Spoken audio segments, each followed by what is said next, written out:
Por favor, no quiero pertenecerles. Déjame quedarme contigo, suplicó la joven apache, con lágrimas en los ojos. Texas, verano, de 1870. El aire estaba tan seco que cortaba los labios y quemaba al respirar. El sol colgaba inmóvil castigando la tierra agrietada del rancho Rourke, 30 acres de polvo, alambre de púas y puro silencio. Robert Rourke, de 35 años, trabajaba con la camisa colgada del hombro, sudando entre las moscas.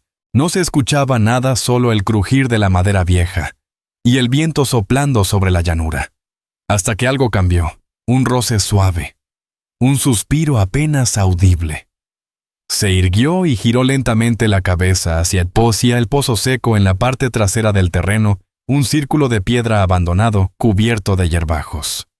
Soltó el martillo y llevó la mano al revólver al acercarse las botas levantando polvo. Al asomarse, la vio.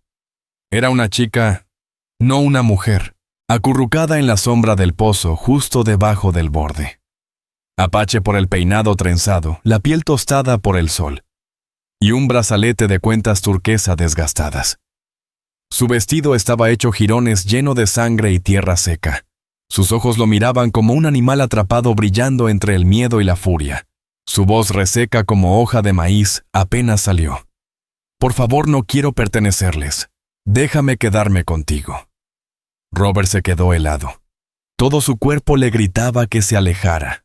Sabía lo que pasaba cuando alguien escondía a una fugitiva. Cómo la ley se convertía en furia y lo rápido que te señalaban como traidor. Pero entonces vio sus ojos. No solo miedo, era como una apuesta desesperada. La misma expresión que había visto años atrás en una niña apache, aferrada a la falda de su madre, justo antes del incendio, antes de los disparos. El recuerdo lo atravesó. Humo, gritos, su propio rifle. Cerró los ojos. Al abrirlos, ella seguía allí temblando de calor y terror. No había humo, no había armas. Robert se agachó junto al brocal. No dijo nada. Solo extendió la mano. Por un momento y momento ella no reaccionó. Y entonces, como si al dudar pudiera desaparecer su única oportunidad, Alan la tomó. Su mano era delgada, áspera, pegajosa de sangre seca. Robert la subió de un solo tirón. Ella trastabilló al salir del pozo. Por un segundo creyó que se caería, pero se sostuvo, se enderezó y quedó de pie descalza sobre el polvo. El rostro manchado de hollín y sudor, un moretón en la mejilla y un corte aún sangrando sobre la ceja. No lloró. Él no le pidió su nombre. Quedaron en silencio, el viento seco pasando entre los dos, como si esperara el destino. Alan miró alrededor tensa como un venado asustado. Nadie me siguió, soltó de pronto con voz ronca. Creo que los perdí en el cauce del río anoche. Robert aún no decía nada, pero sus ojos ya no la veían como carga o amenaza. La miraba como quien salió caminando del infierno. Ella se tambaleó un poco. Puedo trabajar, puedo barrer, puedo coser. Su voz se quebró. No voy a pedir nada. Robert inhaló hondo como quien decide cargar con algo nuevo. Luego asintió apenas. En el abrevadero hay agua. Alan parpadeó sin entender. No te voy a detener, añadió él. Pero si vas a quedarte aunque sea una noche, lávate esa sangre. Se dio media vuelta, regresó hacia la cerca, recogió el martillo.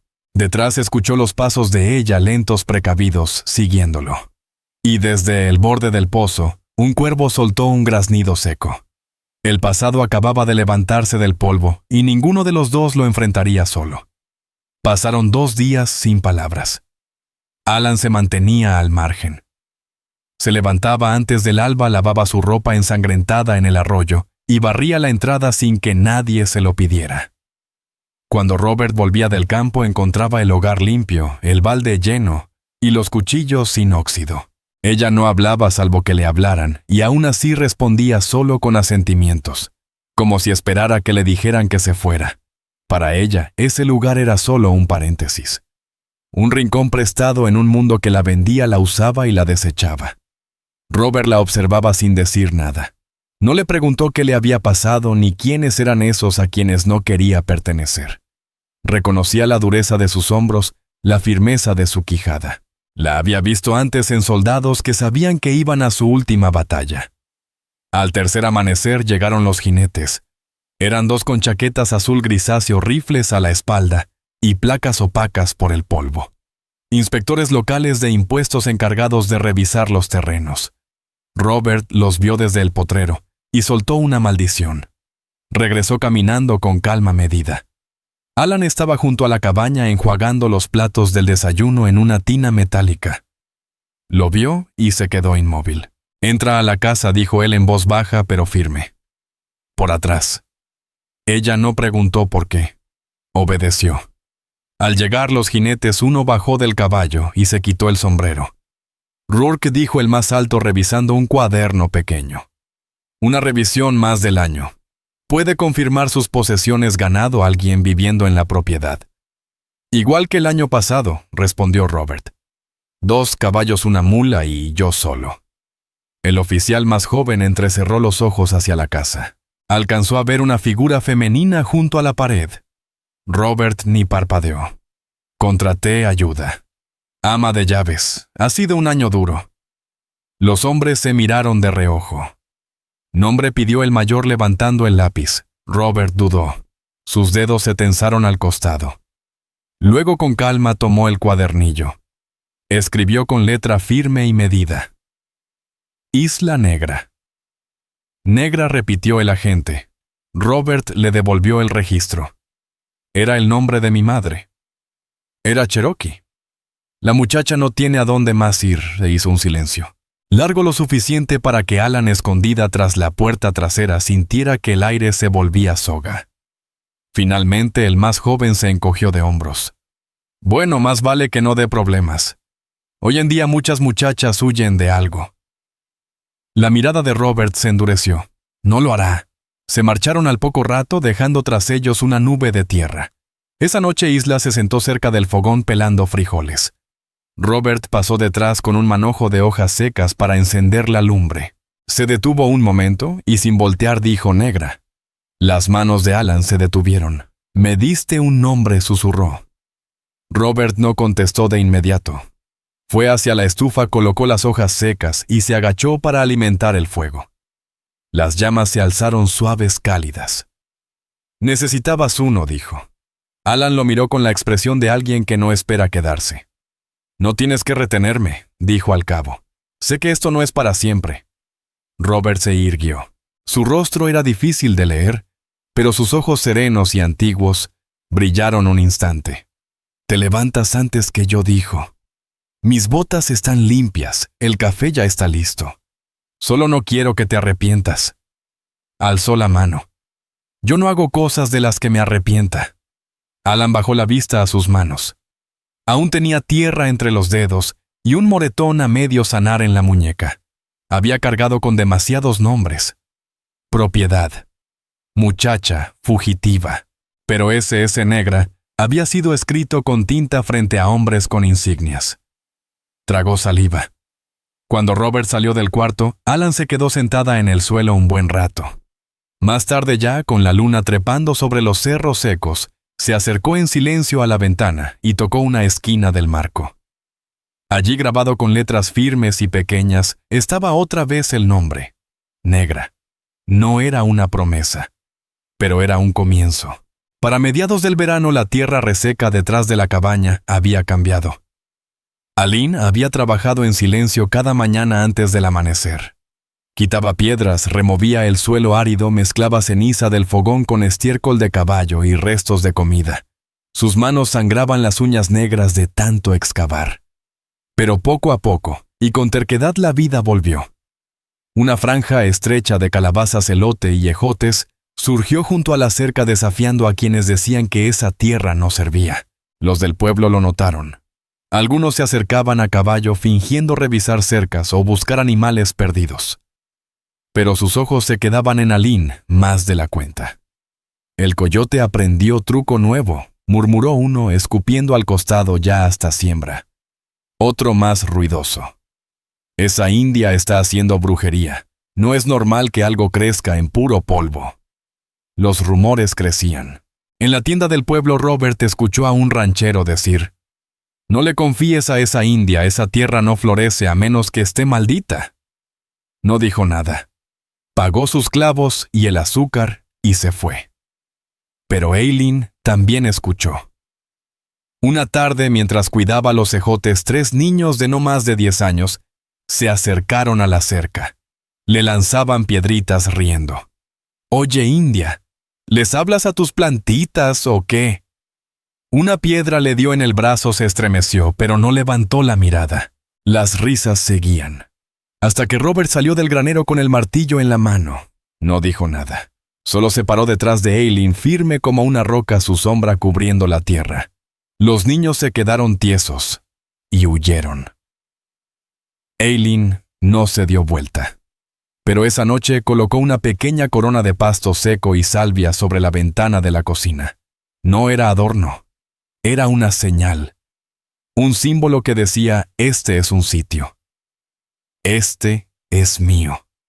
3 días después ocurrió el incendio. Eileen cocinaba un guiso espeso en el fogón, mientras Robert reparaba una bisagra afuera. Un golpe repentino de viento avivó las llamas, y un trapo cerca de la estufa se encendió. El fuego se extendió por el estante como relámpago. Eileen gritó. Robert irrumpió, agarró una manta de lana de la cama y la lanzó sobre las llamas. El humo llenó el cuarto espeso y amargo. Al moverse con prisa, su antebrazo rozó la olla de hierro soltando un chisporroteo de carne quemada. Retrocedió tosiendo con una mano apretada sobre la quemadura. Eileen se acercó de inmediato. «Déjame ver», dijo. «Estoy bien». «No lo estás». Se arrodilló, tomó su muñeca. La piel estaba roja e hirviente y lo llevó hacia la banca. No pidió permiso. De una bolsita escondida en el estante sacó unas hojas verdes molidas, las mezcló con agua de lluvia fresca y untó la pasta sobre la quemadura. Sus dedos se movían con cuidado, sin brusquedad. Era la primera vez que lo tocaba sin miedo. Robert no se apartó. La observaba la forma en que fruncía el ceño al concentrarse, cómo mordía su labio inferior al presionar la cataplasma sobre su piel. «He tenido peores», murmuró. «Igual duele», respondió ella. Su voz sonaba tranquila, firme. Esa noche, él cenó el guiso que ella logró rescatar. Tenía el brazo vendado con ligereza. En la cabaña aún flotaba el olor tenue a humo, pero ya no había peligro. Solo quedaba el recuerdo de alguien que había corrido hacia las llamas no lejos de ellas. Más tarde, mientras Robert salía a tomar aire, Eileen se acercó a la ventana. Ajustó el aro trenzado que había puesto días antes, lo apretó un poco y añadió 2 flores amarillas que recogió junto al arroyo. Cuando él volvió, se detuvo junto a la puerta. Sus ojos se fijaron en ese nuevo detalle, luego en ella. «No tenías que haberte metido así», dijo. «Lo sé. Pudiste quemarte». Ella lo miró fijo. «Me he quemado más por quedarme callada». No hicieron falta más palabras. Desde entonces el aro se quedó en la ventana. Y Robert jamás lo quitó. La mañana comenzó en calma, cielo despejado, aire inmóvil. Eileen regaba las calabazas con las manos ahuecadas, dejando que el agua cayera gota a gota en las raíces. Robert, tras la choza, partía postes para la cerca, su camisa ya empapada en sudor. Entonces se escuchó el galope, lento, marcado, demasiado limpio para ser de ranchero. Robert se irguió, los ojos entrecerrados. Alcanzó a ver a un hombre desmontar junto a la cerca. Silas Draper, alto, quemado por el sol, con una cicatriz cruzándole la ceja izquierda.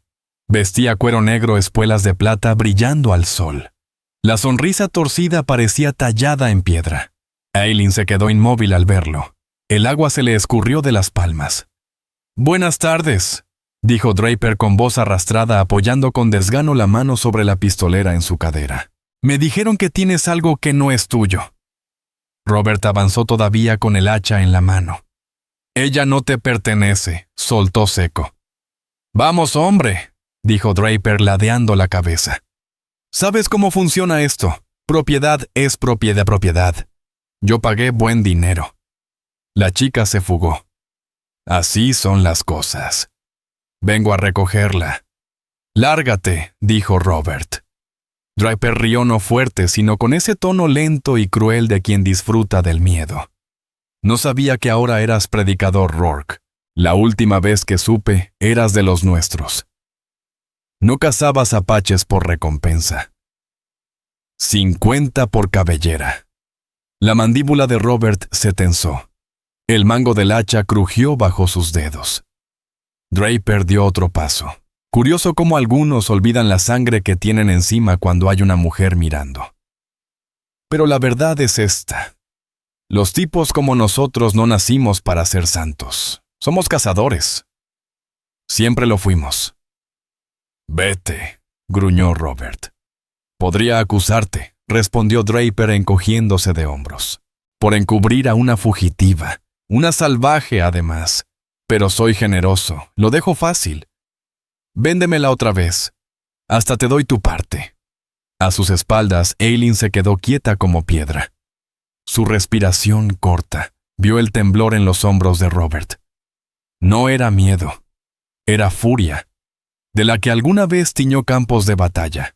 Soltó el hacha y tomó una pala cercana. Más larga, más pesada. La sonrisa de Draper se desdibujó cuando Robert avanzó paso a paso hasta que casi quedaron frente a frente. ¿La quieres? La voz de Robert era grave, rota. ¿La quieres otra vez encadenada?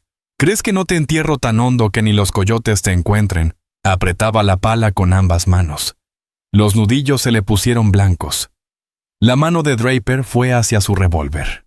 Entonces la voz de Eileen rompió el aire cortante y desesperada. No ambos se detuvieron en seco. Eileen se interpuso rápido poniéndose entre la pala y la pistola. No te conviertas en lo que ellos fueron, dijo. La voz le temblaba pero sostuvo la mirada de Robert. Silencio. El viento rozaba el pasto. Robert la miró, luego dejó caer la pala al suelo. Sonó un golpe seco. Draper también exhaló y soltó una risilla nerviosa. Tienes fuego esa, dijo señalando con el mentón a Eileen. Eso te lo reconozco. Pero el fuego no te la hace tuya. No es mía, respondió Robert. Es libre. Draper frunció los labios. Para gente como ella no existe eso. Y dando media vuelta escupió y montó su caballo. Te vas a arrepentir de esto, Rourke. Y se alejó montado. Robert no lo miró partir. Se agachó, recogió la pala, pero no para blandirla. Caminó más allá del granero hasta el límite del terreno donde la tierra seguía blanda por las lluvias de primavera. Ahí, sin decir nada, cavó un hoyo, profundo, ancho. Luego colocó la pala en el fondo y con las manos desnudas la cubrió otra vez, capa por capa. Eileen lo observaba desde lejos con los brazos cruzados sobre el pecho. Cuando Robert se puso de pie con los dedos manchados de tierra, ella no dijo nada. Él volvió en silencio la mirada fija al frente. Pero esa noche, al entrar en la cabaña, Robert encontró algo sobre la mesa. Una taza con agua fresca y junto a ella una piedra plana. Encima, dibujado con ceniza, un pequeño espiral. No era un símbolo de final. Era algo que se cerraba hacia adentro. Sanando. Empezando de nuevo. Todo comenzó con un olor. No el del fuego de la cocina. Algo más punzante, aceitoso, inconfundible. Robert se agitó en la cama. Los vellos de sus brazos se erizaron antes de que su mente despertara del todo. Eileen se incorporó de golpe junto al fogón. ¿Lo hueles? Gasolina, dijo Robert, ya poniéndose de pie. Por atrás. Ya. No tomaron nada solo a sí mismos. El suelo vibró cuando el primer vidrio estalló, y las llamas comenzaron a trepar por las paredes. Robert abrió con fuerza la compuerta tras la alacena de raíces. Debajo, el viejo túnel que había cavado su primer año allí, pensado para almacenar papas. Ahora su escape. Eileen no dudó. Se deslizó primero. Robert fue detrás cerrando la trampilla justo cuando el calor llenaba la cocina como un aliento vivo. Avanzaron a ciegas por el túnel asfixiante. Eileen guiaba por instinto, recordando que la salida estaba tras los matorrales cerca de la loma. Salieron justo cuando el techo colapsaba lanzando chispas al cielo negro, como luciérnagas endemoniadas. Desde la maleza vieron su casa arder. No hubo palabras, solo el estruendo del fuego. Y risas. Las siluetas de los hombres de Draper rodeaban lo que quedaba con rifles colgados pisoteando los restos del porche. Uno pateó la leña apilada aullando como perro borracho. Otro orinó sobre el huerto. Eileen quiso detener a Robert, pero él no se movía. Permanecía de pie inmóvil, la mirada fija en las llamas. El fuego se reflejaba en sus ojos como si fueran fantasmas. Volvieron, murmuró. Se lo llevaron todo. Otra vez. Eileen lo sujetó de la manga con fuerza. Pero él no la miraba. Ni siquiera parecía verla. Van a seguir viniendo, susurró. Esta tierra, esta vida, nunca permanece. Cuando los jinetes se perdieron en la distancia riendo ebrios de ceniza, Eileen por fin logró apartarlo del borde. Esperaron el amanecer sin dormir, sin hablar. Al salir el sol, ya no quedaba casa. Solo restos carbonizados, vigas negras, la chimenea de piedra, los goznes retorcidos de la puerta que un día los recibió en silencio. Robert se acercó y se dejó caer donde alguna vez estuvo el escalón. La madera se deshizo bajo su peso. Tenía los puños cerrados, el rostro impasible. No teníamos nada, dijo, y construimos algo, y se acabó. Otra vez. Eileen se quedó a unos pasos observando cómo sus hombros se hundían como si algo dentro de él también se hubiese derrumbado. Caminó con cuidado entre las cenizas. Se agachó. Tomó una piedra ennegrecida por el fuego. Ya no quemaba, pero su peso seguía siendo real, verdadero. Después encontró el cuchillo de bolsillo de Robert, el mismo con el que tallaba postes, y marcaba los surcos de siembra. Se arrodilló y grabó una sola palabra en la roca chamuscada: «Quédate». La llevó hasta el umbral donde antes estuvo la entrada. Ese lugar que un día cruzó temblando y después con esperanza. Robert la vio. Luego la miró a ella. Esta tierra ya estaba quemada antes, dijo Eileen con voz firme, aunque el humo aún se le pegaba en los pulmones. La hicimos florecer. Lo haremos otra vez. Su boca se movió apenas, no fue una sonrisa, pero casi. ¿Aún crees eso? Tengo que hacerlo, dijo ella, porque si no lo hacemos ellos ganan. Él desvió la mirada. Sus ojos se posaron en las ruinas del huerto. Donde antes colgaban tomates, ahora solo quedaban cenizas. No sé si puedo hacerlo otra vez, murmuró. Empezar de nuevo. Y verlo caerse otra vez. Eileen se acercó. No lo hagas por la tierra. Ni por mí. Él la miró.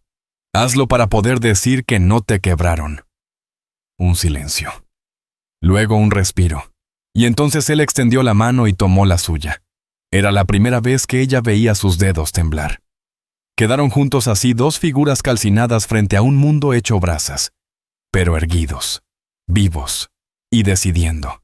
Esa tarde, mientras aún quedaban brasas brillando en los restos, Eileen comenzó a apilar unas piedras que no se habían quemado justo donde solía estar la cerca del huerto. No dijo nada mientras lo hacía, pero cada movimiento era atento, firme, como si reclamara su espacio. Robert la observaba en silencio sentado con la palabra. Quédate brillando débilmente tras ella entre las cenizas. Cuando terminó, regresó y se sentó a su lado. Las estrellas salieron no más brillantes que antes, pero sí más visibles. Sin techo solo quedaba el cielo. Y esa noche, por primera vez en semanas, Robert no soñó con la guerra. Primero cambió el viento. Bajó desde la loma del norte fresco y húmedo, trayendo consigo el olor del agua sobre tierra seca. Robert detuvo el martillo en el aire, la mirada clavada en el horizonte. Eileen también lo sintió. Levantó la vista del montón de madera rescatada, su trenza aflojada por el sudor y el viento. Su rostro se volvió hacia el cielo como los girasoles que ya no estaban.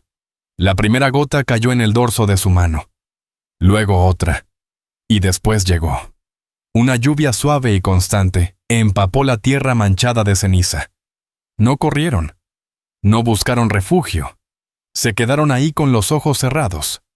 Por primera vez desde el incendio, el aire olía a esperanza. Los días que siguieron estuvieron llenos de silencio y reconstrucción. No había planos ni albañiles. Solo lo que sus manos podían alzar, apilar, clavar. Robert rescató lo que pudo de los restos tablas a medio quemar clavos retorcidos, piedras arrancadas de la base de la chimenea. Eileen limpió el terreno con una azada, los pies descalzos enlodados, cada movimiento firme sin pausa. Trabajaban desde el amanecer hasta que el sol se apagaba. Un lado de la nueva casa a la vez sin techo, todavía solo postes, un marco y el inicio de una pared. Era suficiente. Era avanzar. Una tarde, mientras Eileen cruzaba el patio con un bulto de paja a su pie, resbaló en un charco de lodo. Cayó de espaldas haciendo un plaf suave y mojado. Quedó ahí aturdida un momento. Luego se rió. Una risa fuerte e inesperada, como si el lodo hubiera soltado algo dentro de ella. Robert levantó la cabeza del marco y parpadeó incrédulo. Luego él también rió. Fue corta, áspera, oxidada por el tiempo. Pero era risa. Risa verdadera. Se acercó y le ofreció la mano. Su palma se encontró con la de ella, empapada y llena de tierra. ¿Estás bien?, preguntó con una sonrisa a punto de escapársele. Creo que el suelo solo quería un abrazo, respondió ella, sonriendo también.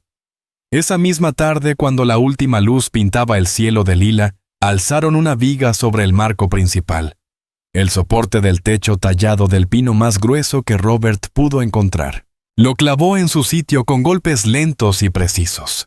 Luego sacó un cuchillo de su cinturón. Eileen estaba a unos pasos, secándose el cuello con un trapo. Observó cómo él se inclinaba sobre la madera tallando con cuidado. Sin adornos, sin explicaciones. Solo estaba ahí con el cuchillo aún en mano, mirando las letras. No era una pregunta, ni una súplica. Era una declaración.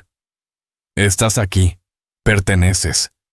Cuando ella se acercó, alargó la mano y tocó la viga, los dedos siguiendo las líneas talladas. Entonces lo miró. Nunca había visto mi nombre en madera, dijo. Él la miró por fin. Bueno, dijo suave, ahora sostiene el techo. Esa noche la lluvia volvió más mansa que antes, tamborileando sobre la lona que estiraron encima del marco. Adentro encendieron una fogata pequeña y compartieron pan envuelto en tela. No había muros aún ni chimenea, pero la viga con su nombre estaba ahí arriba, firme y seca. Y en el espacio donde un día habría techo Eileen, veía caer la lluvia por las rendijas, contando cada gota como si fuera una promesa. Para inicios del otoño la casa ya se sostenía. No era lujosa, una sola habitación, una chimenea robusta, un techo que aún crujía con el viento. Pero tenía calor. Los abrazaba. Las paredes olían a pino y a humo, ese olor que dice que algo no solo fue construido, sino cuidado. Robert volvió a trabajar con sus manos, no solo para ellos, también para otros. Construyó sillas para una pareja de ancianos, arregló el eje del carro de una viuda con 3 hijos. Tallaba nombres en los marcos de los porches y remendaba cercas con paciencia. La gente comenzó a hablar en voz baja. El callado sabe trabajar, la madera cobra justo y no hace preguntas. La mayoría de los días Eileen se quedaba en el jardín trasero y junto al fogón, donde empezó a reunir mujeres en grupos pequeños. Al principio iban por mera curiosidad, luego por el calor del fuego, el olor al pan de elote y la tranquilidad de su voz. Les enseñaba a preparar jarabes con corteza de sauce, a teñir telas con betabel y nuez, a bordar símbolos. En los delantales el viento para protección, un ave para el regreso seguro. Los primeros en llegar fueron los niños. Después las madres. Una niña llegó con un brazo amoratado y se fue con un cataplasma. Otra, demasiado tímida para hablar, cosió su primer dobladillo sentada junto a la rodilla de Eileen. Al principio Eileen notó cómo la miraban como si fuera algo salvaje e impredecible.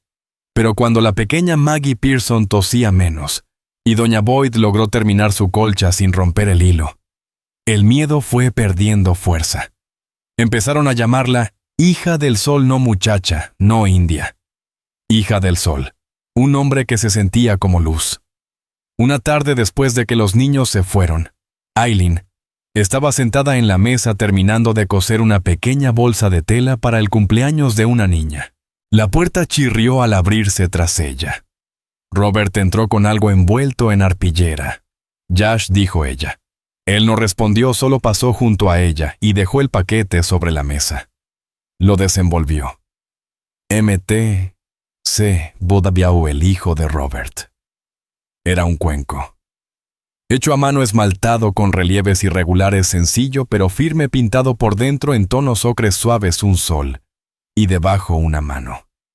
Ella lo contempló, y luego lo miró a él. Él se rascó la nuca algo incómodo. Es solo que pensé que podría pertenecer aquí. ¿Ella? Alargó la mano y tocó el esmalte. Sí, pertenece, susurró. No lloró. No lo necesitaba. Simplemente se levantó, caminó, y colocó el cuenco en el centro de la mesa entre ambos. Luego apoyó su frente sobre la de él, como hacía su madre, para dar las gracias. Afuera el sol se despedía en pinceladas doradas amplias y suaves, y adentro la habitación guardaba ese murmullo sereno de lo que crece. No rápido, no fuerte, pero sí firme. Esa clase de paz que no busca ser vista. Solo quedarse. Para cuando llegó la primavera, el viento se había calmado, los pastos verdes volvían a nacer sobre la tierra ennegrecida, y la chimenea de piedra se alzaba como una columna vieja contra el cielo azul. Los pájaros habían regresado a los álamos junto al arroyo, y el aire olía a tierra mojada y pasto suavizado por cenizas. En esa hora tranquila entre las tareas del día y la cena, Robert se sentaba frente a la ventana. El cuaderno frente a él estaba lleno de apuntes, unos útiles, otros no. Pasó a una hoja nueva. El lápiz dudó en su mano antes de empezar a moverse. Dijiste que pertenecerías a mí, pero me diste algo más grande. Me hiciste pertenecer a esta tierra otra vez. Se detuvo. Lo demás no supo cómo ponerlo. Así que dejó la página abierta, las palabras no dichas, flotando como polvo bajo el rayo de sol que calentaba el escritorio. Una brisa cruzó la malla de la ventana, moviendo la esquina del papel, pero él no la sujetó. En su lugar cerró el cuaderno con suavidad, lo dejó a un lado y salió por leña. Más tarde, mientras el guiso hervía y el cielo tomaba tonos entre rosa y gris, Yolan pasó barriendo cerca del estante. Su mano se detuvo al ver la página abierta. Frunció el ceño, los labios apenas entreabiertos. Leyó las palabras despacio, una vez, luego otra, y las trazó con el dedo no para memorizarlas, sino para sentir el peso que llevaban. No dijo nada cuando Robert volvió. No hasta que la comida terminó, los trastes fueron lavados. La lámpara bajó su luz, y el silencio cayó como neblina. Solo entonces habló con una voz más baja que la llama. No querías que viera eso. Robert la miró sorprendido. No, ella asintió casi sonriendo. Luego se acercó y apoyó su mano suavemente sobre la de él, sus dedos aún con olor a tiempo y a ceniza. Donde haya luz, pan y tus manos tranquilas, ahí me quedo. Él no dijo nada, solo giró su mano y la cerró sobre la de ella. El calor entre ellos no fue repentino. Había crecido despacio como la primavera bajo la escarcha. Se quedaron así en una casa levantada de entre las cenizas, con ventanas que dejaban pasar la luz y muros que no encerraban a nadie. No había cadenas entre ellos, ni deudas ni promesas nacidas del miedo. Solo dos personas que habían corrido suficiente durante demasiado tiempo para saber cuándo detenerse, no porque no hubiera más caminos, sino porque por fin encontraron un lugar digno de elegir, y alguien digno de elegirlo con ellos. Gracias por acompañarnos en esta historia escrita bajo la lluvia sobre tierra quemada, un relato de redención silenciosa de amor, que no nace del deseo de poseer, sino de la libertad de elegir.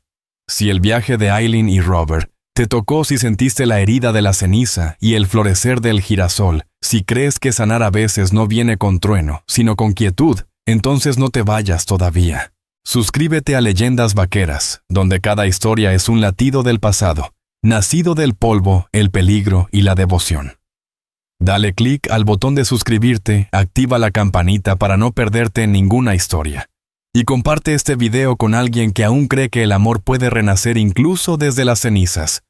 Hasta la próxima, compañero. Cabalga con verdad y ama con valentía.